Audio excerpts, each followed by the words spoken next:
வணக்கம். நான் TR Karthik Madhavan, TRK Astro அப்படிங்கிற சேனல்லேருந்து நான் உங்களோட பேசிகிட்டு இருக்கேன். இந்த வீடியோவில் நம்ம என்ன பார்க்குறோன்னு பார்த்தீங்கன்னா, சிம்மம் ராசிக்காரர்களுக்கான வார பலன்கள் எப்படி இருக்குது அப்படின்னு பார்க்குறோம். அதாவது ஏப்ரல் மாதம் 26ஆம் தேதியிலிருந்து மே மாதம் 2ஆம் தேதி வரைக்கும் உள்ள ஒரு வாரத்திற்கான பலன்கள் சிம்மம் ராசிக்காரர்களுக்கு எப்படி இருக்குது அப்படிங்கிறது தான் நம்ம பார்க்கணும்.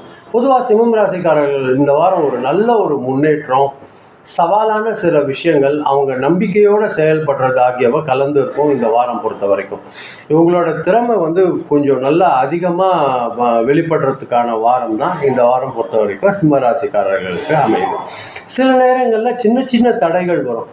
அதை பொறுமையாக இவங்க பேலன்ஸ் பண்ணிக்கினாங்கன்னா இவங்க ஒரு நல்ல ஒரு வளர்ச்சி இவங்களுக்கு அதிகமான காத்துட்ருக்கு. சிம்மம் ராசிக்காரர்கள் பொறுத்த வரைக்கும் இவங்களோட கெப்பாசிட்டி, அதாவது தலைமை தன்மை அப்படிங்கிறது மாதிரியான ஒரு லீடர்ஷிப் இருக்கும், லீடர்ஷிப் சொல்லுவாங்க இல்லைங்களா, அது ஒரு நல்ல அதிகமாக வெளிப்படுறக்கூடிய வாரமாக தான் இந்த வாரம் இருக்கும் சிம்மம் ராசிக்காரர்கள் பொறுத்த வரைக்கும். வேலை செய்கிற இடத்துல பார்த்தீங்கன்னா இவங்களுக்கு புதிய வாய்ப்புகள் அல்லது ஒரு பதவி உயர்வு போன்றவை வர்றதுக்கு அதிகமான காரணங்கள் இந்த வாரம் காத்துட்ருக்கு. மேலதிகாரிங்க பார்த்தீங்கன்னா இவங்களோட செல்வாக்கு இவங்களுக்கு அதிகரிக்கும். இவங்களோட சுப்பீரியர் ஆஃபீஸர்ஸ் கூட கொஞ்சம் நல்ல பழகிற தன்மை இவங்களுக்கு அதிகமாக ஏற்படும். கவர்மெண்ட்டில் இல்லைன்னா தலைமை பொறுப்பில் இருக்கிறவங்களுக்கெல்லாம் பார்த்தீங்கன்னா ஒரு நல்ல ஒரு வாரம் இந்த வாரம். தொழில் செய்கிறவங்களுக்கு பெரிய பெரிய கான்ட்ராக்ட் கிடைக்கிறதுக்கு வாய்ப்பு இருக்குது. எக்ஸ்பான்ஷன் நிறைய கிடைக்கிறதுக்கு அதிகமான வாய்ப்புகள் இருக்குது. அதிகாரம் காட்டுற மாதிரியான எந்த ஒரு பேச்சு இவங்க செய்யாமல் இருக்கிறது ரொம்ப கவனமாக பார்க்க வேண்டியதாக இருக்குது. முடிஞ்ச அளவுக்கு எந்த அளவுக்கு பேச்சை தவிர்க்கிறது நல்லது.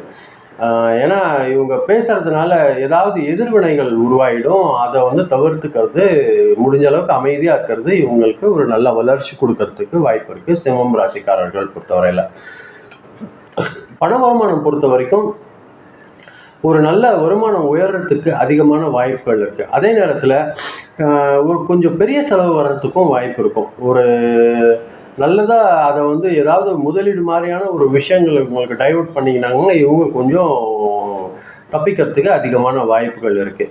அது கொஞ்சம் ஜாக்கிரதையாக நல்லா கவனமாக சிந்திச்சு இவங்க முடிவெடுக்கணும். அந்த விஷயங்கள்ல நீண்ட கால முதலீடு எதுன்னு பார்த்து அதில் நல்ல ஒரு பெனிஃபிஷரியாக கிடைக்கிற மாதிரி இவங்க செலக்ட் பண்ணிட்டாங்கன்னா அது ஒரு நல்ல ஒரு வளர்ச்சி உங்களுக்கு ஆட்டோமேட்டிக்கலி வந்துடும். இவங்க திடீர்னு டக்குன்னு லாபம் கிடைக்கிற மாதிரியான சின்ன ஸ்மால் இன்வெஸ்ட்மெண்ட் எதனா டக்குன்னு கிடைச்சிரும், பெரிய லாபம் கிடைச்சிரும், அது தவிர்த்துருங்க. கண்டிப்பாக அது உங்களை சிக்கலில் தான் கொண்டு போய் விட்டுரும். அது பார்த்துக்கோங்க. சிம்மம் ராசிக்காரர்கள் பொறுத்தவரையில் குடும்பத்தில் உங்கள் வார்த்தைக்கு ரொம்ப ஒரு முக்கியத்துவம் அதிகமாக இருக்கும்.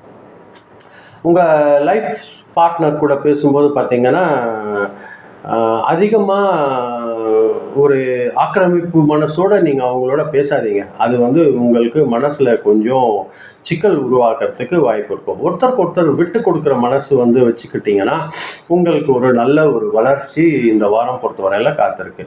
கொஞ்சம் தாழ்மை, கொஞ்சம் அனுசரித்து நடக்கிறது உங்களோட வளர்ச்சிக்கு ஒரு நல்ல ஒரு புரிதல் ஏற்படுறதுக்கு அதிகமான வாய்ப்புகள் இருக்குது. தன்னம்பிக்கை அதிகமாக இருக்கும் இந்த வாரம் பொறுத்தவரையில் உங்களுக்கு. சில நேரங்களில் கோபம் அதிகரிக்கும். அதை தான் நான் உங்கள்கிட்ட சொல்லிகிட்டே இருக்கேன். தயவு செஞ்சு அது கட்டுப்படுத்துங்க. தைரியமாக இருக்கும். எந்த ஒரு முடிவெடுக்கிற மாதிரியாக இருந்தாலும் தைரியமாக செய்யுங்க. அது உங்களுக்கு ஒரு நல்ல வளர்ச்சி அதிகமாக கிடைக்கிறதுக்கு வாய்ப்பு இருக்கும். இதயம் சம்பந்தமாகவோ இல்லை ரத்த அழுத்தம் சம்பந்தமாகவோ, அதாவது உடல் சூடு தொடர்பான விஷயங்களை கொஞ்சம் கவனிக்கணும். அதிகமாக வெயிலில் இருக்கிறத குறைங்க. தண்ணி அதிகமாக குடிங்க. அதுக்காக ஐஸ் வாட்டர் குடிக்காதீங்க. லேசான தண்ணி, சில் தண்ணி மட்டும் குடிங்க. ஐஸ் வாட்டர் குடிக்கிறத முடிஞ்ச அளவு குறைச்சிக்கோங்க இந்த வெயில் காலங்களில். அது உங்கள் உடம்புக்கு ஒரு நல்ல ஆரோக்கியத்தை கொடுக்கறதுக்கு அதிகமான வாய்ப்புகள் இருக்குது. யோகாவோ இல்லை மூச்சு பயிற்சியோ செய்கிறது உங்களுக்கு ஒரு நல்ல ஒரு வாய்ப்பு இந்த வாரம் அமையறதுக்கு வாய்ப்பாக இருக்கும். 26ஆம் தேதி இல்லைன்னா 27ஆம் தேதி உங்களுக்கு வேலையில் ஒரு நல்ல அதிர்ஷ்டகரமான நாட்களாக இருக்கும். இந்த 2 நாள் உபயோகப்படுத்திக்கோங்க. உங்களுக்கு எந்த ஒரு நல்ல விஷயங்கள் செய்கிறதா இருந்தாலுமே. உங்களுக்கு 28ஆம் தேதியும் 29ஆம் தேதியும் பார்த்தீங்கன்னா ஒரு நல்ல லாபம் கிடைக்கிற மாதிரியான ஒரு விஷயங்கள் ஏற்படும். அது பயன்படுத்திக்கோங்க.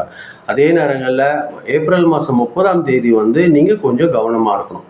அந்த நாள் வந்து கொஞ்சம் தேவையற்ற வாக்குவாதங்கள் வரும், மனசில் வந்து சின்ன சின்ன சங்கடங்கள் வரும். அதனால் ஒரு விவாதம்லாம் வந்துடுற மாதிரியான வாய்ப்புகள் அதிகமாக இருக்கும். அந்த ஏப்ரல் மாதம் 30ஆம் தேதி மட்டும் முடிஞ்ச அளவுக்கு ரொம்ப ஜாக்கிரதையாக கவனமாக கடந்து போங்க. உங்களுக்கு அது ரொம்ப அவசியம். மே மாதம் 1ஆம் தேதி 2ஆம் தேதி பொறுத்த வரைக்கும் குடும்பத்தில் ஒரு நல்ல ஒரு சந்தோஷமான ஒரு நல்ல முடிவுகள் எல்லாம் உங்களை நோக்கி வரும். அதை வந்து பயன்படுத்திக்கோங்க. ஞாயிற்றுக்கிழமை வந்து நீங்கள் சூரிய வழிபாடு செஞ்சீங்கன்னா உங்களுக்கு ஒரு நல்ல எதிர்காலம் அமையும். சிவன் கோவிலுக்கு போயிட்டு தீபம் போட்டு வழிபாடு செய்கிறது வந்து உங்களுக்கு ஒரு நல்ல வளர்ச்சி கொடுக்கறதுக்கு அதிகமான வாய்ப்புகள் இருக்குது. சிம்மம் ராசிக்காரர்களை பொறுத்த வரைக்கும் இந்த வாரம் பொதுவாக ஒரு நல்ல ஒரு தலைமை பண்போட ஒரு முன்னேற்றமான ஒரு நல்ல வளர்ச்சிக்குரிய காலம்தான். கொஞ்சம் ஈகோவை மட்டும் கட்டுப்படுத்திக்கோங்க. ஈகோவோட இல்லாமல் உங்கள் கோபத்தை லேசாக கட்டுப்படுத்திட்டிங்கன்னா பெரிய வெற்றி உங்களுக்கு காத்துட்ருக்கு. இதுதான் நான் உங்களோட பகிர்ந்துன்னு நினச்சேன். ரொம்ப நன்றி நீங்கள் இதுவரையில் பொறுமையாக கேட்டதற்கு. இந்த வீடியோ நீங்கள் பார்க்கும்போது கொஞ்சம் சப்ஸ்கிரைப் பண்ணி பாருங்கள். முடிஞ்சால் உங்களுக்கு பிடிச்சிருந்ததுன்னா நீங்கள் ஃப்ரெண்ட்ஸ்க்கு ஷேர் பண்ணி கொடுங்க. அது எனக்கு கொஞ்சம் உதவியாக இருக்கும். மீண்டும் அடுத்த வாரம் வெள்ளிக்கிழமை ராசி பலன் நிகழ்ச்சியில் சந்திக்கிறேன். நன்றி, வணக்கம்.